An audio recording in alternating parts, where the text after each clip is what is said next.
मैं डॉक्टर गीता रानी जी से और सौम्या जी से निवेदन करता हूं कि आप आए।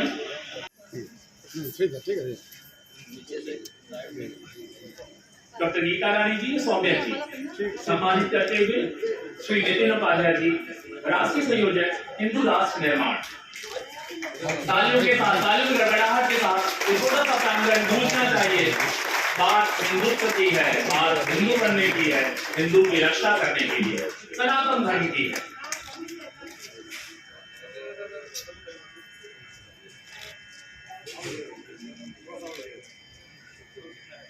तालियों की गड़गड़ाहट से मनोबल हमेशा ऊंचा रहता है और उस कार्यक्रम के प्रति हम बहुत सचेत रहते हैं, एक्टिव रहते हैं, स्मार्ट रहते हैं कि हम किस कार्यक्रम में एक दूसरे के सामने हैं।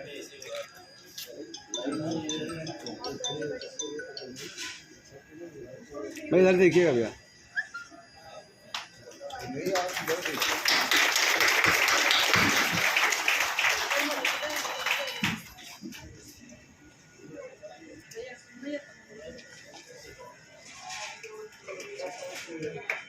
लेकिन जो हमारे पास अतिथि हैं, मैं उनसे आपसे रूबरू कराना चाहता हूं और आप उनका तालियों के साथ स्वागत करेंगे। हमारे विशिष्ट अतिथि डॉक्टर रजनीश जी, वरिष्ठ पदाधिकारी RSS।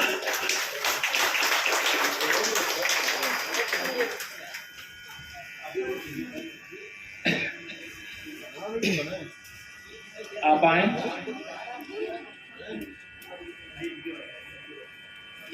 कन्हैया सोनी जी एवं संयुक्ता सोनी जी से आग्रह है कि आप अंगवस्त्र एवं स्मृति चिन्ह से सम्मानित करें।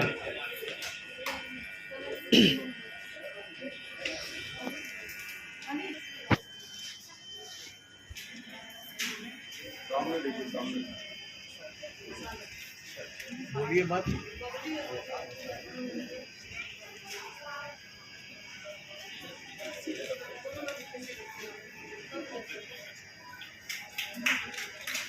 तालियों के साथ स्वागत करिए।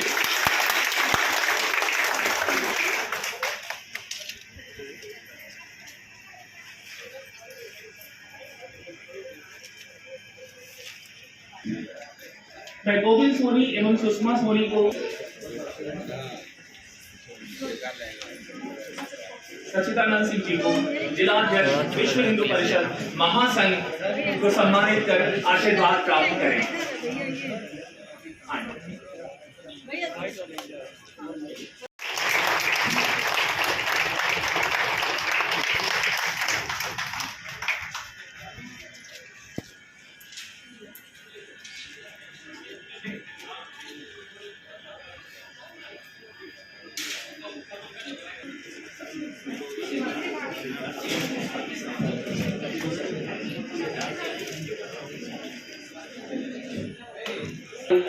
शब्द प्रणाम से कई परिणाम बदल जाते हैं। हम इसी सिलसिले में इस बात को शुरुआत करते हुए इस सभागार में उपस्थित सभी मित्रों का स्वागत एवं अभिनंदन करता हूं। अभी हमारे कुछ विशेष अतिथि, विशिष्ट अतिथिगण नहीं आ पाए हैं, तकरीबन हम अपने कार्यक्रम की शुरुआत करते हैं और वो आएंगे और हम उन्हें फिर से सम्मानित करेंगे। ये सिलसिला हमेशा रहेगा। मैं doctor Brajesh Pathak, assistant professor रसायन विज्ञान विभाग, हरिश्चंद्र PG कॉलेज वाराणसी से आज सभागार में उपस्थित सभी मंचासीन पदाधिकारीगण, मित्रों एवं सभी तमाम उन दोस्तों को हार्दिक अभिनंदन और वंदन करता हूं जो इस कार्यक्रम को सफल बनाने में अपना जी जान एक किया। वेद हिंदू दर्शन विद्वान पंडित श्री विजय कुमार पांडे जी हमारी बात सुन रहे हैं। सब लोग जलाइए, एक साथ सब लोग एक साथ सबको हाथ लगा, मैं सब वैदिक मंत्रोच्चार के साथ कार्यक्रम का शुभारंभ। मैडम देखिए, ये देख, मैडम ये देखिए, एक मिनट से, हाँ अब सबको हाथ लगाना, सबको हाथ लगाना। शिवाजी प्रतिमा महादेवी एक कुशल अभियंता के साथ साथ संगीत में आपकी गजब की पकड़ है। मैं आग्रह करता हूँ आप आए और मंगलाचरण के साथ इस कार्यक्रम की सफल शुरुआत करें। श्रीमती प्रतिमा पांडे जी। अब सब जला दिए, सब जला दिए, फिर एक साथ हाथ लगाइएगा। हो गया, नहीं पुश कर लो ना, पुश कर लो, पुशिंग कर लो आप दोनों सब जला दिए, सब जला दिए। तो इस मंगला सब लोग अपना हाथ लगाइए।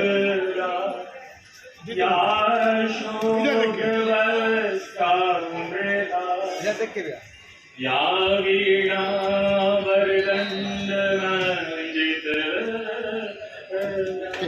ठीक, थैंक यू। या श्वेत पद्मासन या ब्रह्माचा सामापाति सरस्वती भगवती निःशेष जाड्यापा निःशेष जाड्यापा निःशेष जाड्यापा गुरुर्ब्रह्मा गुरुर्विष्णु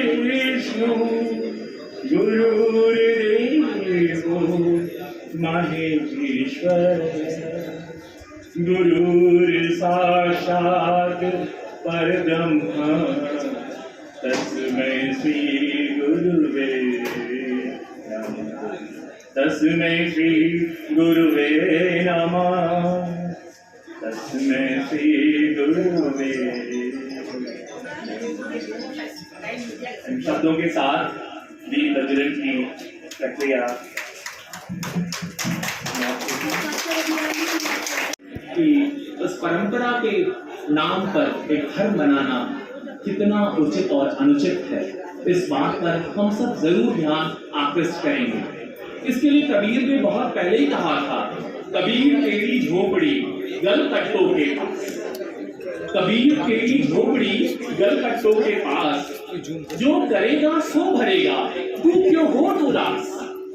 बकरी पाती खात है ताकि काढ़ी खाए, जो बकरी को खाता है ताको कौन हवा। जो उसको खाता है उसकी रक्षा करने के लिए कोई नहीं। आगाज होता है तो वहाँ जय भवानी या हर हर महादेव कहा जाता है। तो हर हर महादेव कहने के लिए अपने बच्चों को तैयार रखें। जय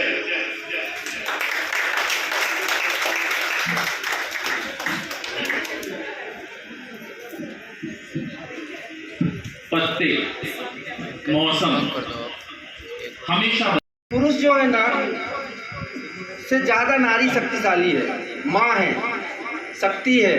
तो आज मुझे गर्व हो रहा है, यहाँ पर मैं बड़ा सौभाग्यशाली अपने आप को मानता हूँ। और जैसा मेरा परिचय दिया कि मैं बम्बई से आया हूँ, तो मैं बॉम्बे का नहीं हूँ, मैं इसी उत्तर प्रदेश का चित्रकूट का रहने वाला हूँ और बम्बई में अपना जीवन यापन करने के लिए गया हूँ। उत्तर प्रदेश मेरी जन्मभूमि है और बम्बई मेरी कर्मभूमि है, महाराष्ट्र।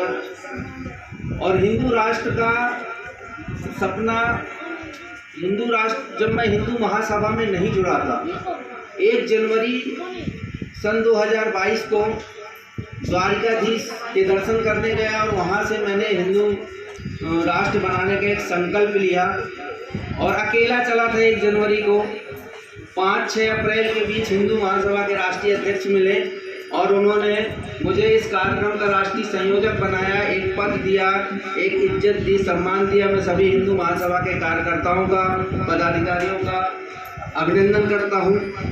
सबसे बड़ी बात है कि जिन 7 से 8 प्रदेशों में मैं गया, वहाँ सिर्फ हिंदू महासभा के ही पदाधिकारी आए या उनके द्वारा बुलाए गए हिंदू। आज बनारस में विश्व हिंदू परिषद, राष्ट्रीय स्वयंसेवक संघ,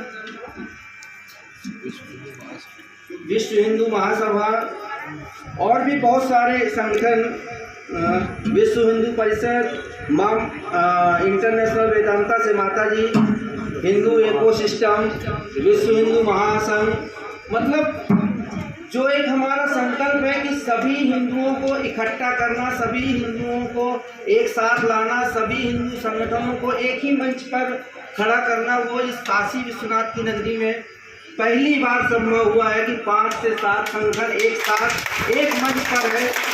और मैं शायद मेरा जन्म सफल हो जाएगा अगर ये कार्य मैं पूरा आखिरी तक ले गया।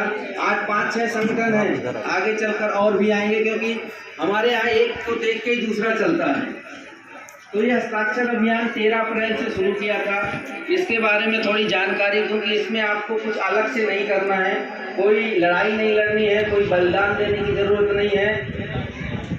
यहाँ पर 500 या 1000 लोग नहीं हैं। अब भाई साहब ने, पाठक जी ने बोला कि मैं गवर्नमेंट में होता कि 10,000 हस्ताक्षर अगर होते, लेकिन मैं आपको निवेदन के साथ बोलता हूँ, यहाँ पर जो माताएं बैठी हैं वो 1 लाख से कम नहीं है, 1 लाख से ऊपर हस्ताक्षर कराएंगी, क्योंकि एक माह में 1000 के ऊपर है।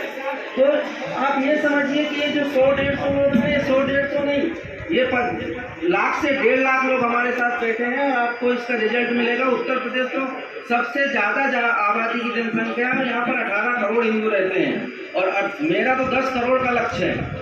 तो सिर्फ उत्तर प्रदेश से पूरा हो रहा है। और अभी मैं माननीय मोदी जी के गांव वडनगर गया था, वहाँ पर भी वहाँ के साधु संत, पीठाधीश्वर सब लोग उपस्थित हुए और उन्होंने आशीर्वाद दिया कि 10 करोड़ आपका लक्ष्य कम है, 25 करोड़ हस्ताक्षर होंगे। और देखा जाए तो ये खाली जैसे गीता जी ने बताया, ये हिंदू महासभा का कार्य नहीं है, देश के हर हिंदू का काम है, हर हिंदू संगठन का कार्य है। सबको अपने घर से निकल कर आना है, सबको अपने घर से हस्ताक्षर कराना है।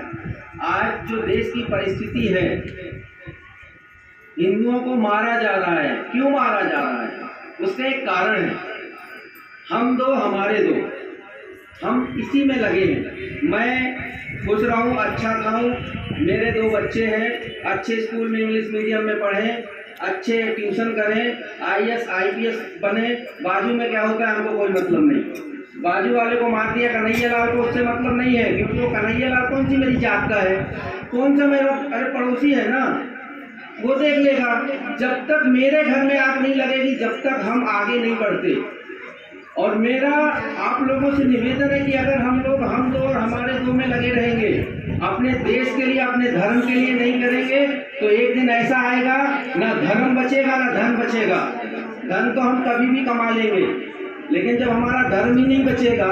मैं भी देखिए बम्बई में रहता हूँ, अच्छा खासा कमाता हूँ, मेरे भी 2 लड़के हैं, स्कूल में पढ़ते हैं, कोई विशेष ज़रूरत नहीं है, लेकिन क्यों निकला हूँ? वो धन कमा के मैं क्या करूँगा? कल के दिन जिस प्रकार इस्लाम देश में बढ़ रहा है, आप देखिए, हमको सीखने की ज़रूरत है हमारे दुश्मन देश पाकिस्तान से। वहाँ पर अल्पसंख्यकों की क्या हालत है? वहाँ अल्पसंख्यक कौन है? हम हिंदू हैं। चाइना में देखिए, वहाँ अल्पसंख्यकों की क्या हालत है? बोल नहीं सकता कोई, लेकिन भारत का अल्पसंख्यक हमारे सिर पर चढ़कर तांडव करता है। और हम सिर्फ देख वापस ली और सभी चैनल वालों को बोला कि बेटी फ्री न चलाई। हम अपने धर्म को बचाने के लिए अगर कुछ बोलते हैं तो वो इस निंदा हो जाती है, लेकिन जब कोई हमारे देवी देवताओं को गाली देता है, हमारे धर्म के बारे में बोलता है, तो उसका अधिकार हो जाता है, स्वतंत्रता का अधिकार। ये कैसा देश और कैसा कानून है?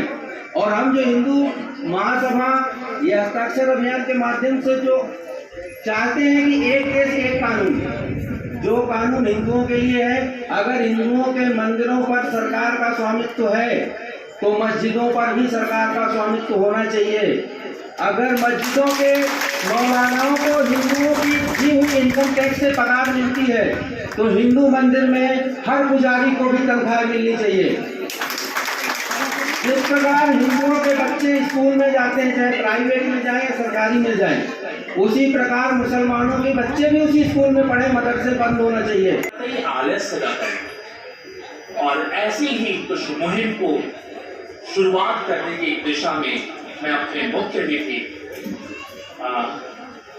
को बुलाना चाहूंगा, रविंद्र द्विवेदी जी, राष्ट्रीय कार्यकारी अध्यक्ष, ताकि अपनी शुरुआत को एक नई जोश, खरोश और उत्साह दे सके। इस उमंग में कुछ ऐसी गतिविधियां पैदा करें जिन्हें हम उत्साहित होकर कम से कम 2023 तक तो ले ही चले।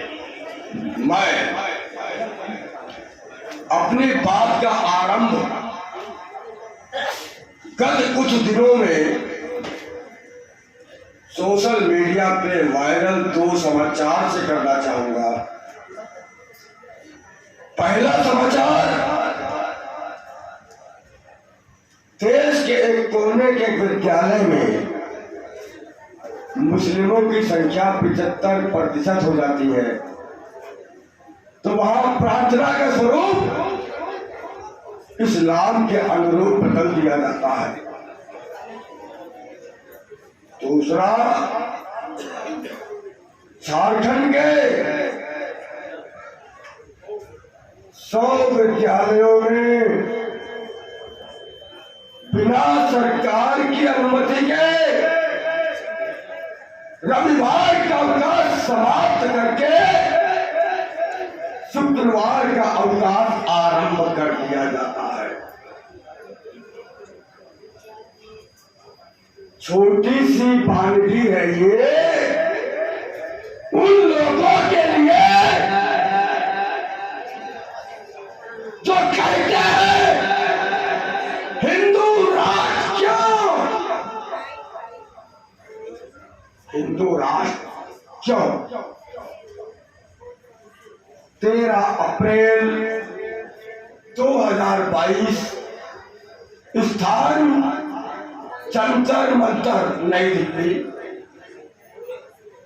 अखिल भारत हिंदू महासभा ने हिंदू राष्ट्र निर्माण हस्ताक्षर अभियान का शुभारंभ किया, जिसकी कमान मुंबई निवासी राष्ट्रीय उपाध्यक्ष नितिन उपाध्याय जी को दी गई। तब से अब तक निरंतर नितिन उपाध्याय, हम और हिंदू महासभा के अन्य नेता संपूर्ण भारत के भ्रमण पर है और उसी क्रम में आज इस काशी की पवित्र भूमि पर है।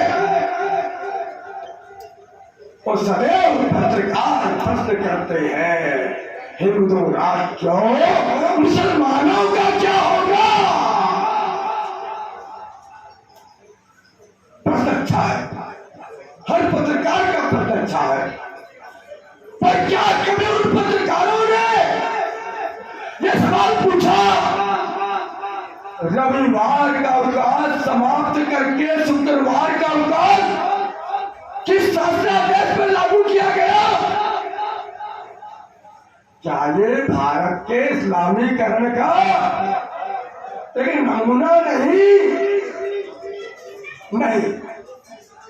पत्रकार भी उनसे प्रश्न करने से डरते हैं कि कहीं कमलेश तिवारी और कन्हैया लाल की तरह उनकी गर्दने तन से जुदा न कर दी जाए।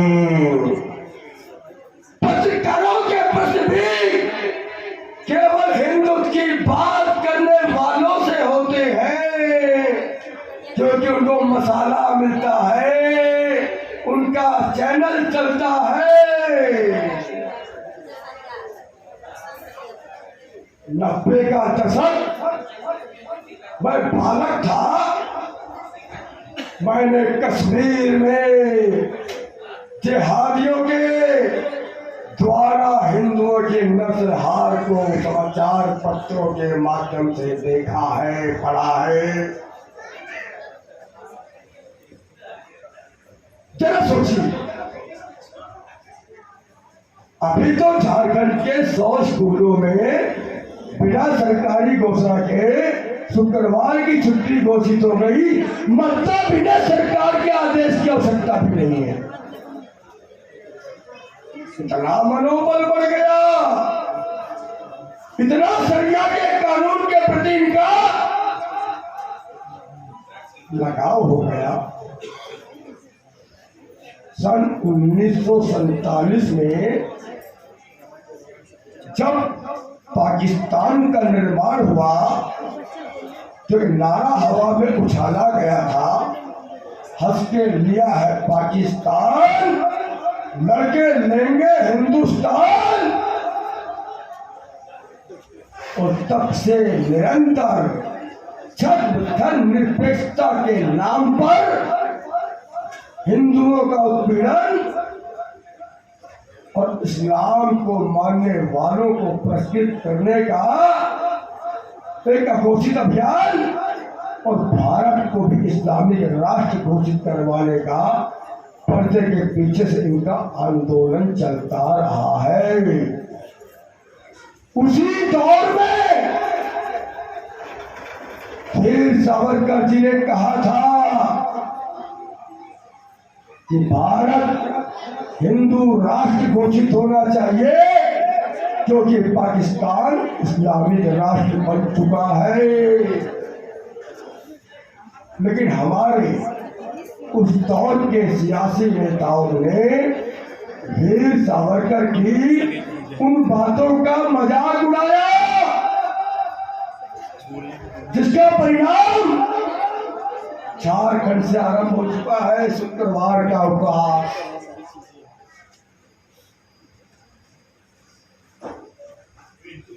मैं बात कहना चाहता हूं, इतिहास में देश विभाजन का केवल 1947 का विवरण ही क्यों पढ़ाया जाता है? क्यों नहीं? कब श्रीलंका को देश से अलग किया गया, कब अफगानिस्तान को देश से अलग किया गया, कब बर्मा को देश से अलग किया गया, कब नेपाल को देश से अलग किया गया, ये इतिहास क्यों नहीं पढ़ाया जाता? क्योंकि ये इतिहास लिखने वाले हिंदुत्व प्रेमी नहीं थे। ये सबके सब घोषित अघोषित रूप से इस्लामिक प्रेमी थे, जिनका मकसद हिंदुत्व सनातन संस्कृति को समाप्त करना था और उनकी पीढ़ियां आज भी उसी लक्ष्य को लेकर के चल रही है। इसलिए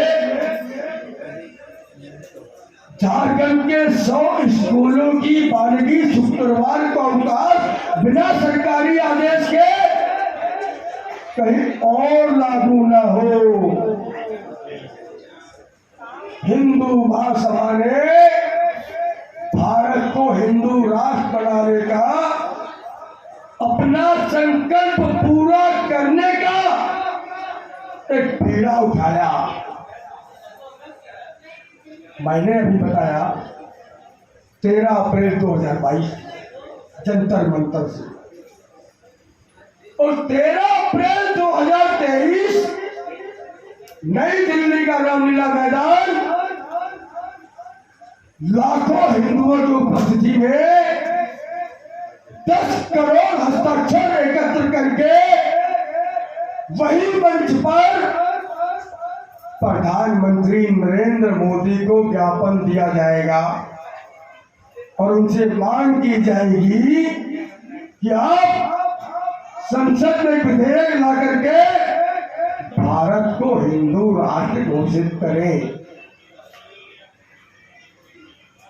यह हमें अंदर से समाचार प्राप्त हुए। मोदी जी तो हिंदू राष्ट्र घोषित करना चाहते हैं, पर मांग कौन रहा है? किसने डिमांड की है? जब कांग्रेस की गवर्नमेंट थी बहुत चिल्लाते थे हिंदू राष्ट्र हिंदू राष्ट्र, अब क्यों नहीं? तब हिंदू महासभा ने नरेंद्र मोदी की सरकार की मानसिकता को समझते हुए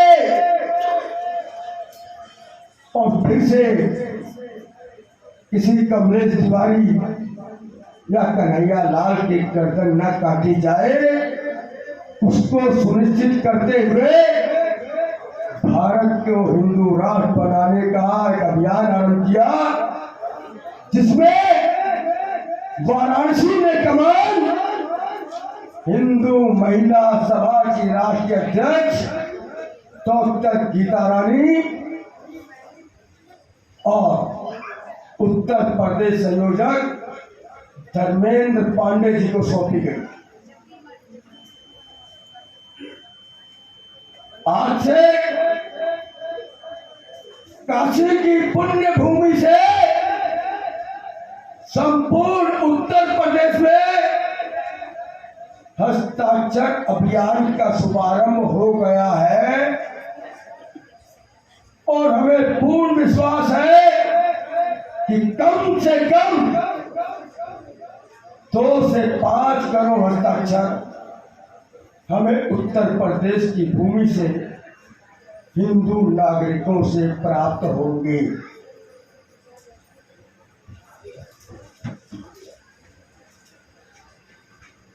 सोचिए, हरियाणा का छोटा सा इलाका मेवात, जहां पर हिंदुओं को उनके रीति रिवाज से चलने की अनुमति नहीं दी जाती और फिर सरकारें गर्व से कहती हैं धर्मनिरपेक्षता। वास्तव में ये धर्मनिरपेक्षता हिंदुओं के उत्पीड़न का सबसे बड़ा सरकारी शस्त्र बना है, सबसे बड़ा सरकारी शस्त्र। हमें यह धर्मनिरपेक्षता नहीं चाहिए। धर्मनिरपेक्षता का अर्थ जो किसी धर्म को नहीं मानता, और जो किसी धर्म को नहीं मानता वो तो धर्मी हो गया ना। हमें इस भारत की पुण्य भूमि पर धर्म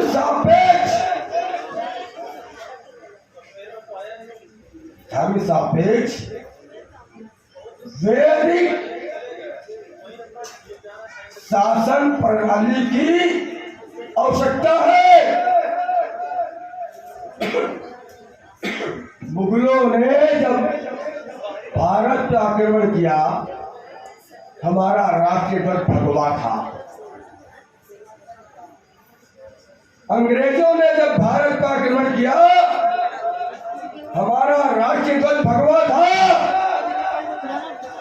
लेकिन जब 15 अगस्त 1947 को एक खंडित भारत को स्वतंत्रता मिली, भगवा हटा करके एक तिरंगा बनाया गया जो हमारा राष्ट्रीय ध्वज बना। मेरा राष्ट्रीय ध्वज का अनादर करने का अभिप्राय नहीं है।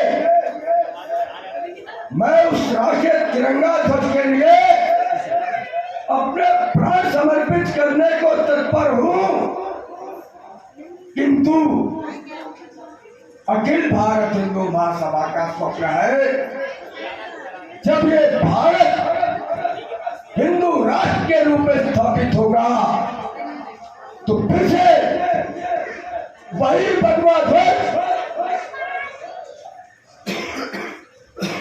राष्ट्रीय ध्वज के रूप में स्थापित होगा। राष्ट्रीय ध्वज के रूप में स्थापित होगा जिसको देशवासी लेके चले थे भगवा ध्वज, जिसे रानी लक्ष्मीबाई लेके चली थी भगवा ध्वज, और जिसे तमाम देवताओं ने असुरों को समाप्त करने के लिए भगवा ध्वज उठाया था। वही भगवा ध्वज फिर से राज्य ध्वज के रूप में संसद के ऊपर लहराएगा उस दिन जिस दिन हिंदू महासभा के प्रयासों से भारत हिंदू राष्ट्र फिर से कहलाएगा, अपना गौरव हासिल करेगा। इन शब्दों के साथ मैं शुभकामनाएं देना चाहूंगा डॉक्टर गीता रानी जी को, धर्मेंद्र पांडे जी को, जिनके माध्यम से नारी शक्ति के साथ पुलिस कमांडर गठित हुआ और हिंदू राष्ट्र का संकल्प लिया। जय श्री राम, जय हिंदू राष्ट्र।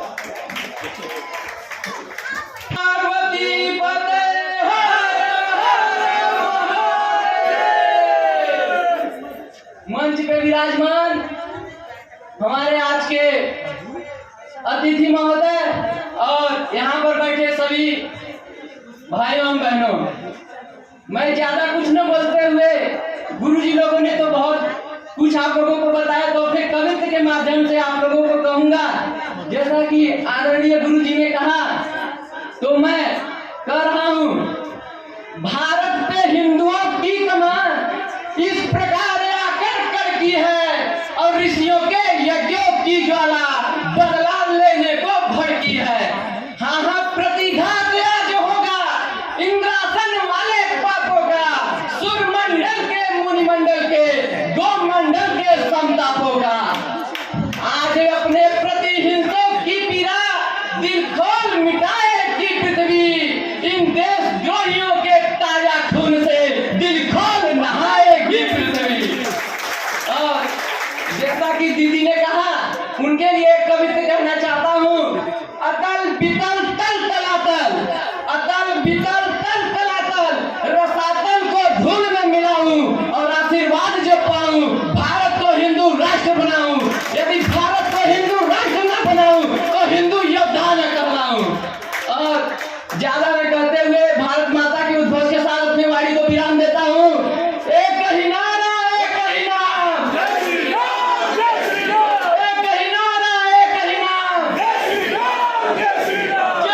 हिंदू राष्ट्र, जय जय हिंदू राष्ट्र, जय श्री राम। कितना जोश, ऊर्जा से ओतप्रोत हमारे शुभम पांडे जी ने अपने इस प्रांगण को हिंदूमय बना दिया। और शायद हम यही इच्छा रखते हैं कि इसी प्रांगण की तरह पूरे देश को हिंदूमय बना देंगे। हर हर महादेव। और इसी कड़ी में, स्वागत समारोह में मैं मधु शाह जी, समाज सेविका जो सभासद हैं, मैं उनको आमंत्रित करता हूँ वो आए, जिन्हें डॉक्टर गीता रानी जी सम्मानित करेंगी, स्मृति चिन्ह देकर के माल्यार्पण करें। और तालियों के साथ गड़गड़ाहट अच्छी लगती है, ये आभूषण है हमारे बोलने वाले और आप सुनने वालों हुए हैं। और इसी कड़ी में मैं मनोज शुक्ल, जिला अध्यक्ष मिर्जापुर, अखिल भारतीय भारत हिंदू महासभा को आमंत्रित करता हूं कि आप आए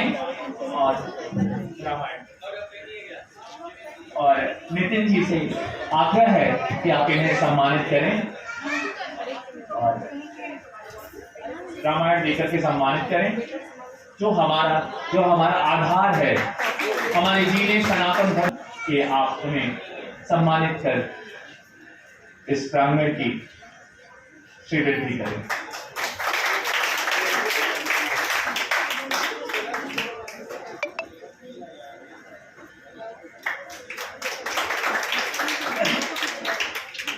नाम ही सेवक है और स्वयं को वो राष्ट्रीय सेवक बोलते हैं। सच में अच्छा लगा ये नाम सुन करके। राष्ट्रीय रोटरी बैंक से राष्ट्रीय सेवक जी आए और मंजू जी से आग्रह है कि आप उन्हें सम्मानित कर हमारे इस प्रांगण की गरिमा में श्रीवृद्धि करें।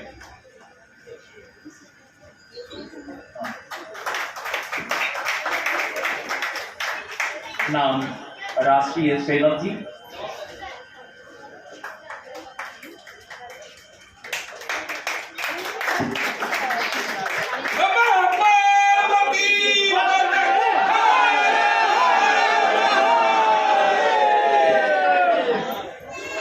सारिका सिन्हा, जिला अध्यक्ष रोटरी बैंक से आग्रह है कि आप आए और मैं आग्रह करता हूं श्रीमती गायत्री सिंह जी से आप इन्हें सम्मानित कर इस प्रांगण की गरिमा में श्रीवृद्धि करें।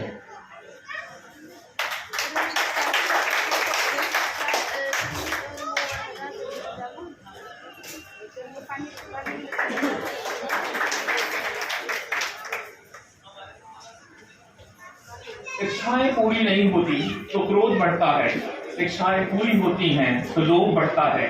इसलिए जीवन की हर तरह की परिस्थितियों में धैर्य बनाए रखना ही श्रेष्ठता है। हम धैर्य बनाए हैं। आप सब अभी तक इतने धैर्य से बातें सुन रहे थे, समझ रहे थे, तो ये धैर्य का प्रतीक नहीं है, ये आपके अंतर्मन में चल रही लगातार उन तमाम कोशिशों की। मदन लाल गुप्ता जी हमारे बीच में आ चुके हैं और कर्तन ध्वनियों के साथ इनका स्वागत भी होना चाहिए ताकि हमारी तालियां भी बजाएं। तालियों से समझ में आता है हमारे मनोबल की बातें, हमारी बातें, हमारा आदित्य शिक्षा। आप कितना स्वागत करते हैं। अभिभूत हूँ मैं जहाँ का कण युग होता है वहाँ की एक माँ का पल जीवन में तो शायद नहीं हुआ होगा। क्या बात है। जहाँ माँ गंगा की गोद में बसी काशी, पवित्र काशी, इस दुनिया में, पूरे विश्व में, त्रैलोक्य से न्यारी काशी में आपका भरपूर स्वागत है। हृदय के अंतर गहराइयों से स्वागत है। मैं इसी कड़ी में आप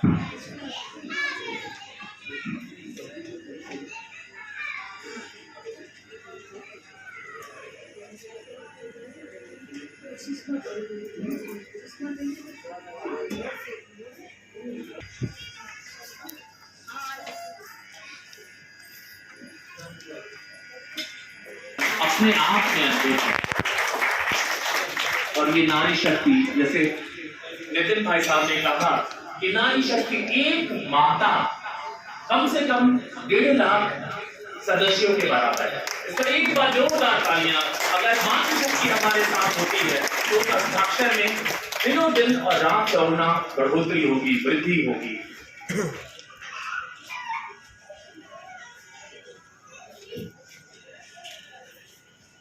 ना जमीन से आगे हम ना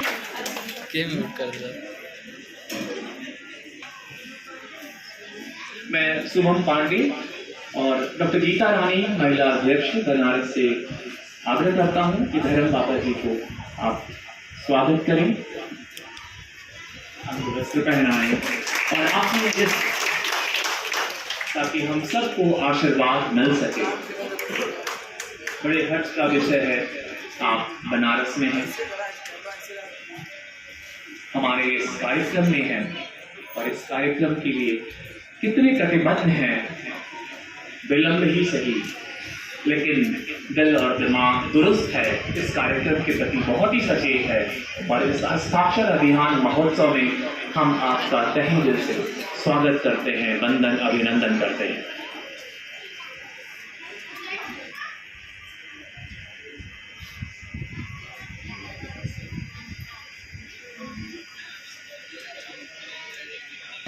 दुख का भागीदार बनो, कारण नहीं।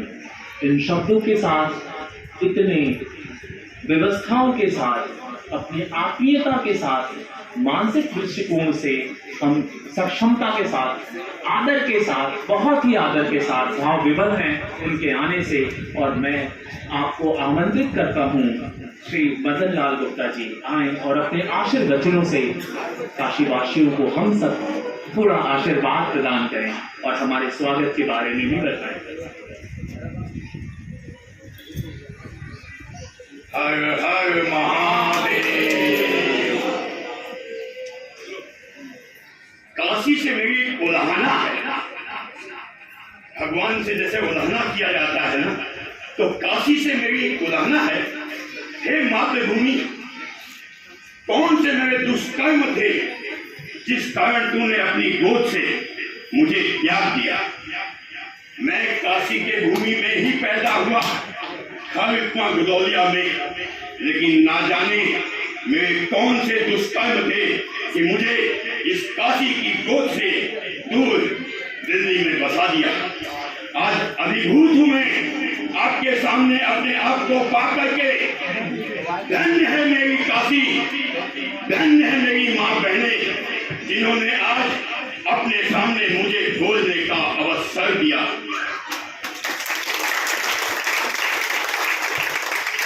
मेरी काशी संसार की प्राचीन नगरियों में से एक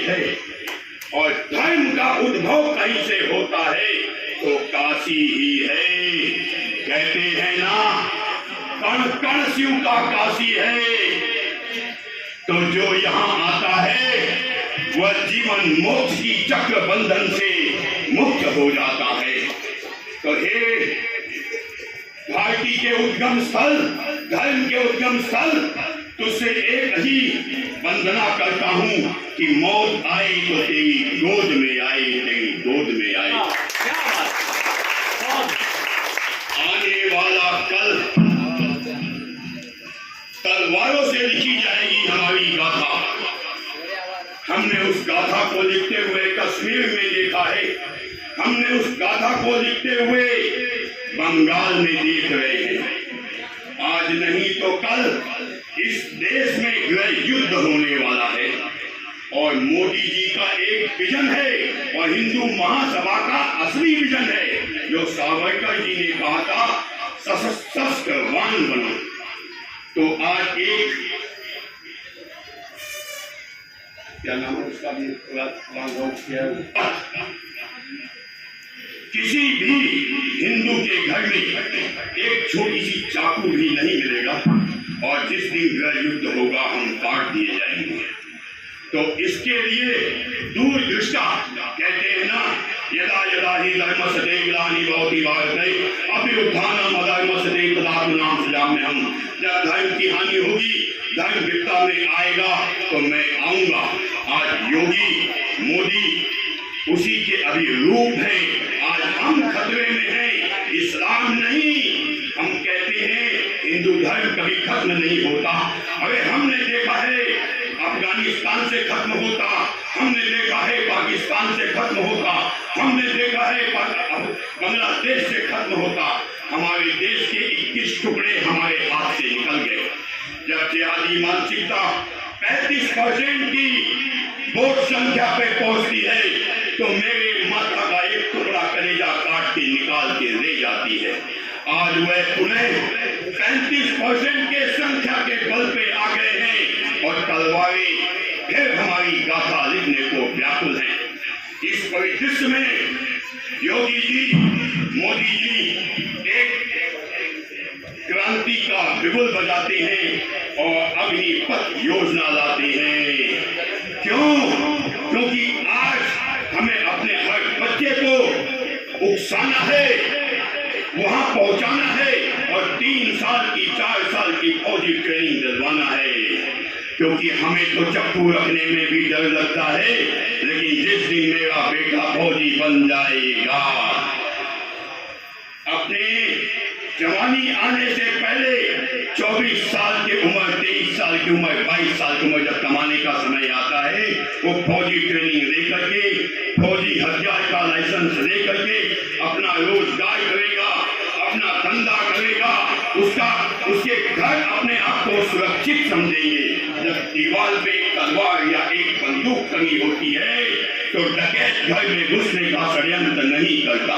तो इसलिए अपनी माँ बहनों से एक ही कर जोड़ के अपील करता हूँ कि अग्निपथ के साथ, अपने भारत के साथ, अपने देश के साथ खड़े हो जाओ और पूरे सेना में अपने एक एक बच्चे को भेज दो। तुम सुरक्षित, तुम्हारा देश सुरक्षित, तुम्हारे बच्चे सुरक्षित। नई सी कश्मीर के घाटी से हमने भागते हुए देखा है। बस इन्हीं शब्दों के साथ अपनी वाणी को विराम देता हूँ। जय काशी, जय भारत। हर हर महादेव। ये उद्घोष नहीं, ये रणभूमि में जब युद्ध